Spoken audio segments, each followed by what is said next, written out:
Implementing active learning in a large lecture may seem daunting, but it can be done.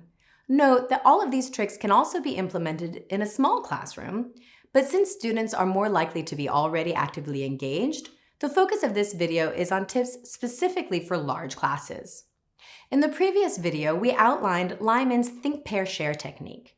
Here, we will expand on that and explain a teaching method developed by Harvard professor Eric Mazur called peer instruction. This can be accomplished in 5 steps.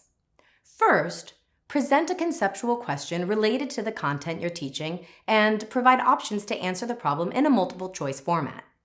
Allow students time to think for themselves about the problem for about 2 minutes and commit to an answer.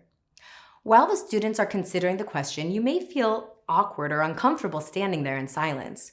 So take a drink of water, look over your notes, check your phone for messages. You will eventually get used to the idea that students are thinking about the material and not about you. Next, poll the audience. There are many ways to electronically poll your students and then show the result on the big screen. For example, apps like Pingo or Tweetback. You can check out our video on classroom response systems for more information. This can also be accomplished the old-fashioned way, whereby students can hold up fingers or cards with letters representing their chosen answer. Homemade cards are cheap and quick to make. Just be sure to make the font large enough so that the ones in the back of the lecture hall can also be seen. Some professors use a color-coded system as well. If all or more than, say, 90% of the answers are correct, ask one student who chose the correct answer to share his or her reasoning and then move on to the next topic of the lecture. However, students are often distributed more or less equally across the board. Then we take step 3, pair. Students now form pairs or small groups and discuss the question in about 5 minutes, depending on the complexity of the problem. They should try to convince their neighbor why their answer is correct. The smaller the group, the more likely that everyone participates. Larger groups make it more efficient for you to go from group to group to discuss the material with the students. This is a great opportunity to use teaching assistants who can also move around and engage with the students. Next, poll the students again.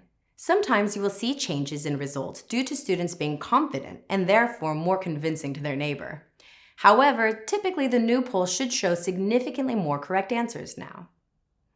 Lastly, ask for a volunteer to explain the correct answer to convince the remaining students who got the answer wrong. This process allows for much flexibility.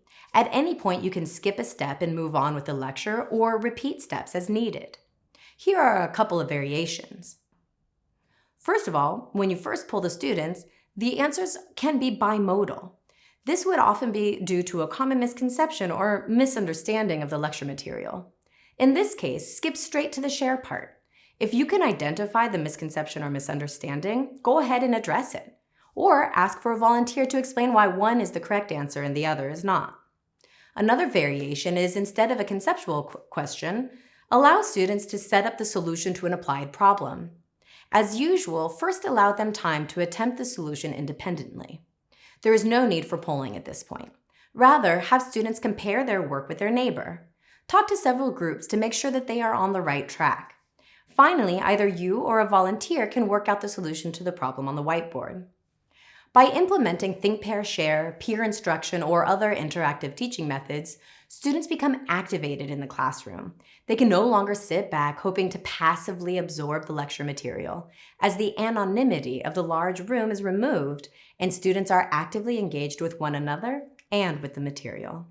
For more information, don't hesitate to contact us.